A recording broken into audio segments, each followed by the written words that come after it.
It's the story of a 3-year-old girl, 8,000 miles away from her mother tonight. We found her in our journey of 18 days of heartbreak in the Horn of Africa. 18 days of watching suffering and dodging areas where terrorists rape, kidnap, and kill people. 18 days where only the most helpless and hopeless exist. We went to Dadaab to see firsthand the life 3-year-old Anfa lives in a land where life is cheap, hope is hard to find, and almost everybody wants to escape hell to come to the heartland.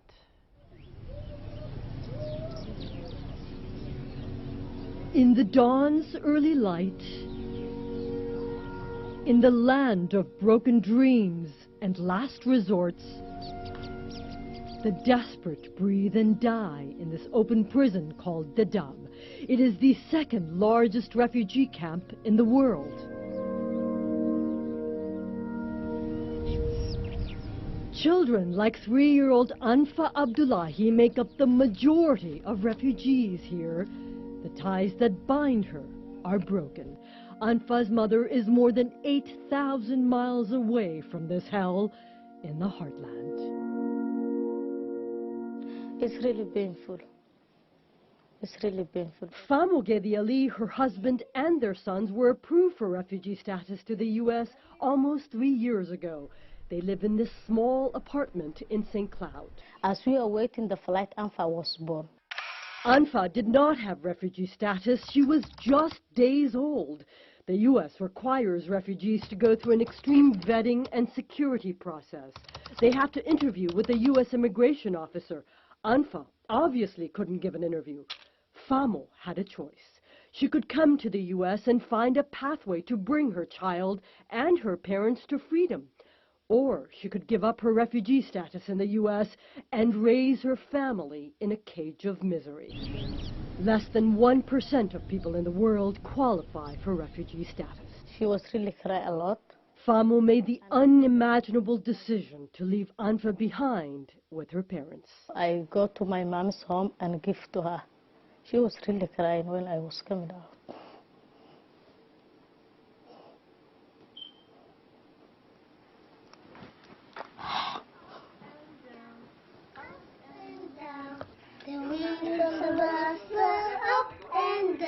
Anfa's brothers and parents are among thousands of families in Minnesota separated from their loved ones in Dadaab. 1 out of 5 Somalis in Minnesota have family in the camp. 1 out of 3 went through the camp before they resettled in Minnesota. The only things we want is to live together. Famo and her family are stringing their broken bonds together by believing in reuniting. Okay, are you ready? Yes. Here we go.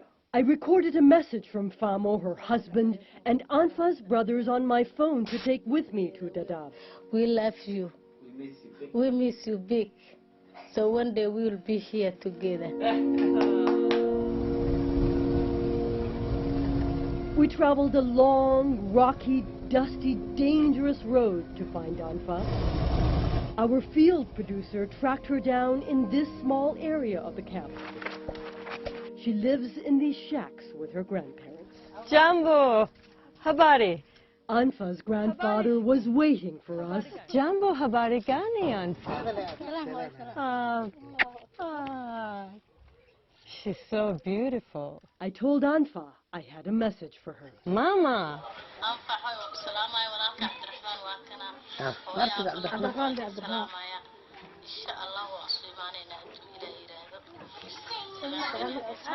Anfa's grandparents say it breaks their hearts to watch how much their granddaughter misses her mother. I almost cried. Your daughter sent this for Anfa. As Anfa's grandparents helped her put on her new hijab, Anfa asked me a question. Have you seen my mother? Where is she? I've seen your mother. She misses you very much. Anfa has been yearning for her mother for 3 long years. She and her grandparents had a chance to come to the U.S. in February, but before they could get on a plane, President Trump signed his first executive order to stop Muslim refugees from coming to the U.S. It's heartbreaking for us because ANFA thinks that every opportunity will be has to reunite with her mother. While they wait, life goes on. Anfa and her uncle and grandmother walk several miles of tough terrain once a month to get rations from the United Nations. They'll get half the oil, half the sorghum, half the maize they used to get. They'll carry it back on the same unforgiving road that brought them here. They are trapped in this land of broken dreams and lost resorts, but they are still dreaming of leaving this hell to come to the heartland. Anfa's story may have a happy ending for her family. An immigration lawyer in St. Cloud says she is now representing Anfa's parents. Congressman Tom Emmer's office is also lobbying immigration officers in Africa to interview Anfa. They say they are treating this matter with urgency.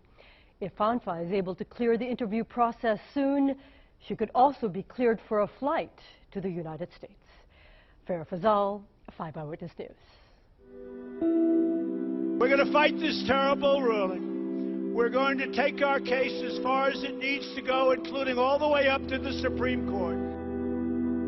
We must continue to fight this highly discriminatory executive order. I have seen lots of families back in Africa, and they are struggling to get here.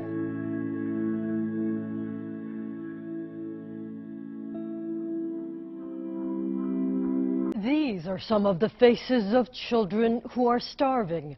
Hundreds of thousands more just like them are dying from hunger and disease tonight. This is a humanitarian crisis that goes far beyond hunger. The first breath of life came in the misfortune of the last place on earth, where everyone hangs between life and death here. This almost blind grandmother heard Fatuma Ibrahim's cries of labor. The Somali people, you know, they help each other. And delivered a baby rushing to come into a cruel world.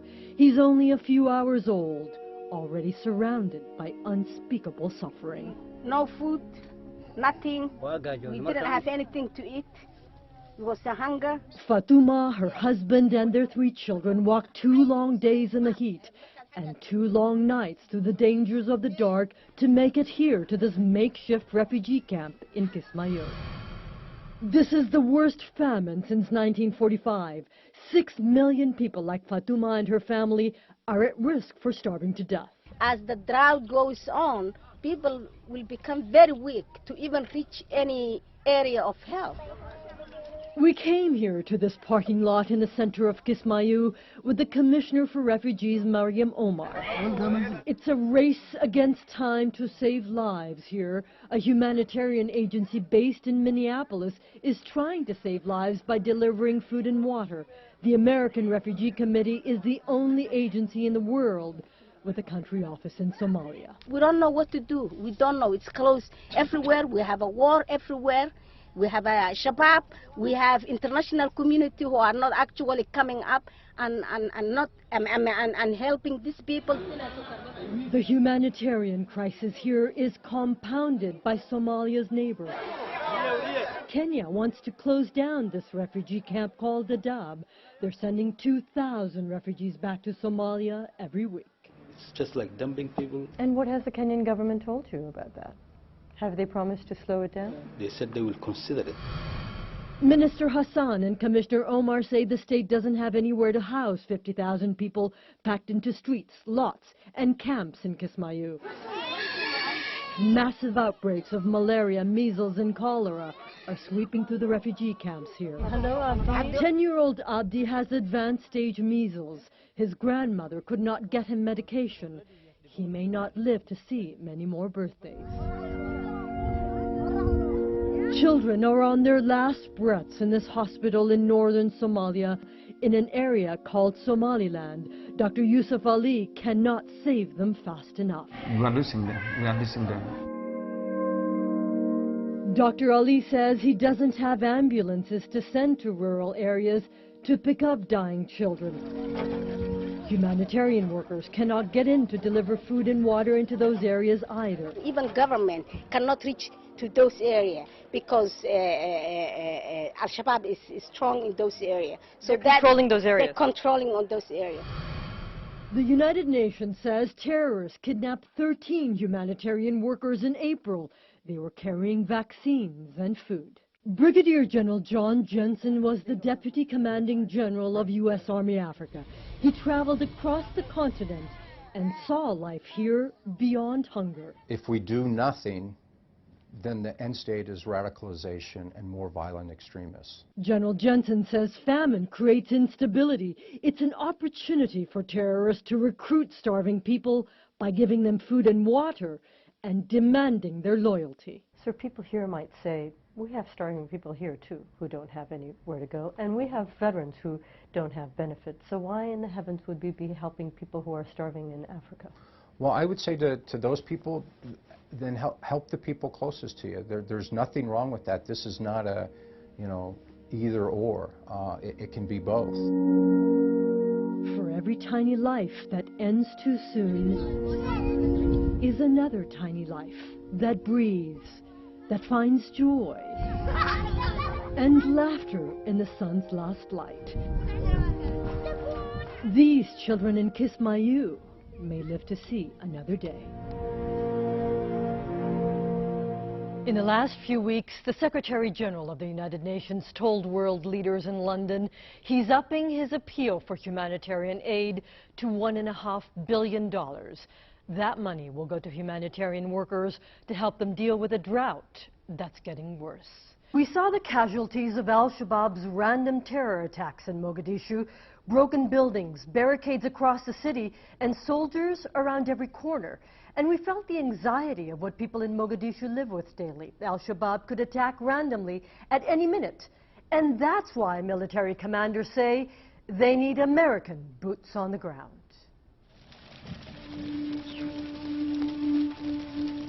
Buried deep inside this point of no return are secrets two brothers keep locked up here in this small shack of sticks and stones in the Horn of Africa. One of the first things I noticed when I walked into the boys' shack is this heart. It says, "I love you." They say their teacher used to say it to them all the time. We have other things to think about besides our education. They haven't been to school in years. They are only 15 and 18 years old. Do you eat every day? No, only some days. They say they are alone in the world, sustained by one pot, a few clothes, and a bed made of paint cans. But this life is better than the one they escaped. What happened to your father? He was killed by Al-Shabaab. We aren't disclosing the brothers' names or where we met them. They're afraid Al-Shabaab terrorists will find them.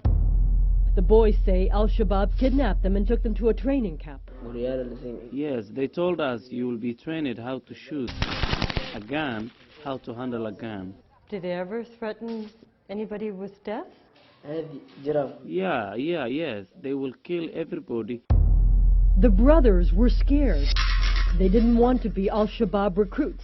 They made a run for it out of the training camp, and they eventually found this shack. But this shelter from evil and the elements may be temporary for the brothers and the thousands of children like them who have nowhere else to go.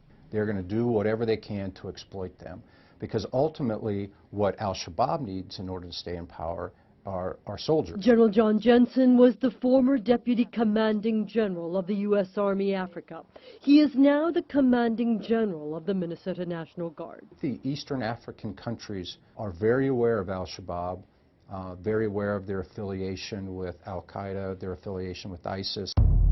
General Jensen says Al-Shabaab may have up to 9,000 members. They forcefully recruit teenagers across Somalia, around the world, and right here in Minnesota. They have been recruiting children from here, our own backyard.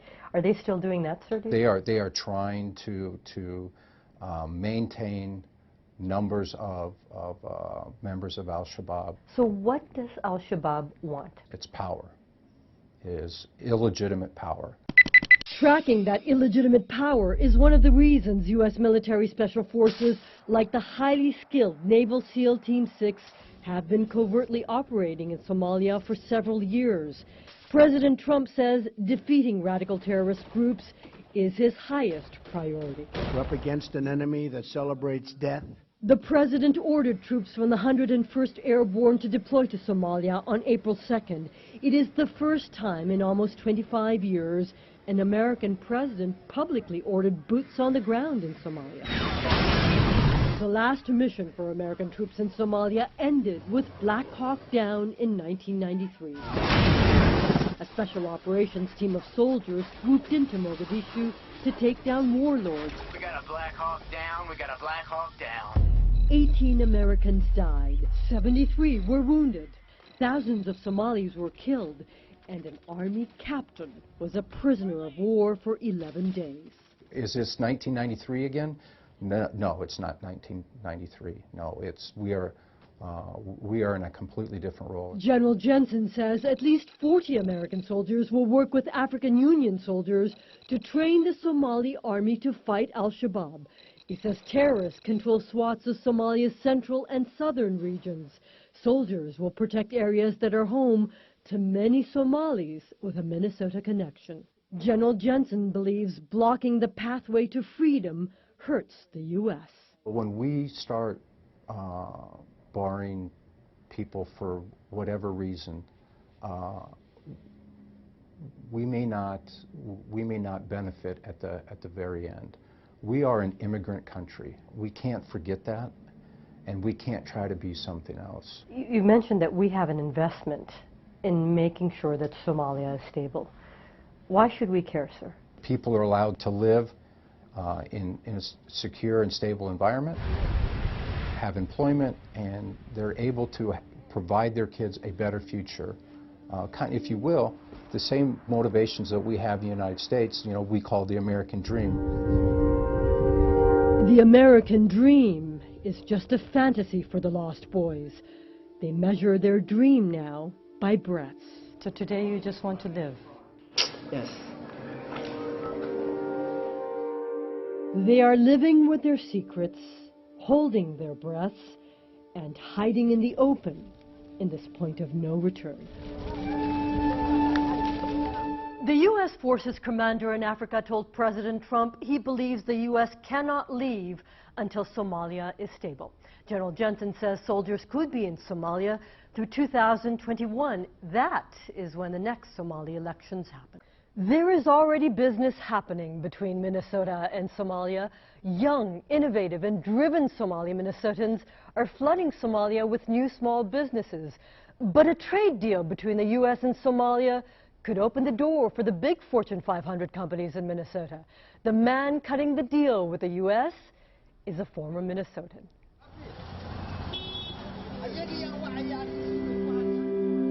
All roads may not lead to Rome, but they lead to a new dawn in Mogadishu. This is my favorite place because it's open air. You can pretty much get a kind of the horizon of the city. This is a city where every door opened only to destruction for the last 25 years. There's a lot of destroyed buildings and new buildings coming up. So you see, mix of life. You see that this country is actually going through something. That something drives Abdi Ayente. When you come up here, do you feel a renewed sense of purpose, of calling? I'm reminded of the extremely difficult work that remains in Somalia. Ayente's privilege was born partly in Minnesota. He lived and worked in the Twin Cities. He still has deep connections here. But he also remembers the heydays of the land that shaped him. The civil war in Somalia ruined the city to its core. There is only rubble where riches once stood. The country won't fix itself. Ayente is one of the highest-ranking and most trusted ministers of a new and democratically elected government in Somalia. I was given a job to define the economy of the country, a country who has one of the lowest GDPs in the world, the fifth poorest country in the world, with a meager government revenue of less than $300 million a year. It is an almost impossible job. 70% of Somalia is swimming in poverty. The worst famine since 1945 is ravaging its regions. Al-Shabaab terrorists are wreaking random savagery on the streets. Minister Ayente lives with the threat of death. And 4 years ago, you and I would not have been able to be here. There would have been a lot of gunfire coming from that direction. They don't control any part of the city now, but they are underground. They still have very strong cells. They're able to organize suicide attacks and car bombs and assassinations and all of that. That continues to happen. And that's a reality and a problem that we have to tackle. He says insecurity stands in the way of opening the door to Somalia's success. Somalia is strategically located on the edge of the Indian Ocean. Its 2,000 miles of coastline are the longest in Africa. Somalia's ports make it a critical trading center. Somalia exports camels, goats, sheep, dairy, and leather to the Middle East out of its ports. China invested $60 billion to help rebuild Africa's infrastructure and economy. Minister Ayente's goal is to build an economic relationship with America, too. That's why he met with 2 top U.S. government officials in London last week. The State Department says the Undersecretary of State will accelerate progress on security, peace, and prosperity in Somalia. Minister Ayente also met with U.S. Defense Secretary Jim Mattis. There is the other Somalia. Minister Ayente says trade between U.S. and Somalia could lead to trade between Somalia and Minnesota. 100,000 Somalis live in Minnesota, more than anywhere else in the country. And one of the big gains of Minnesota is the big diversity that it has. And the Somali people have been part of our society for several decades now. And I think they're very important. Minnesota's chief protocol officer and the head of the state trade office says Minnesota Somalis are a driving engine of trade. The business they are already doing with friends and families in their country is already getting on the state's radar. We don't have any official numbers of exports as per se. However, we've noticed that beginning of the 2017, there were some minimal but important, because it's the beginning of exports. Gabrielle Gerbeau says these preliminary numbers tell her buying and selling with Somalia could pay off one day for a state already pulling in $19 billion from exports. Agriculture, livestock, and fishing was our traditional sources of our economy. But also look at new elements of our economy, such as the telecom sector, energy, and other means, to then chart a way forward. The road forward right now means building real roads and finding a path through a fractured and fraught land. I'm quite optimistic that we could be seeing Somalia in a different light. Paved with the possibility of a door that could open to a new dawn here someday. You're already buying African goods around town. The U.S. gets its coffee, its cocoa, and its diamonds from African countries. Some Fortune 500 companies like Medtronic, Ecolab, and Land O'Lakes are already doing big business in Africa. On Thursday at the Carlson School of Management, they're going to talk about how to get more money and goods flowing back and forth during a forum on Minnesota-Africa trade. Farah Fazal, 5 Eyewitness News.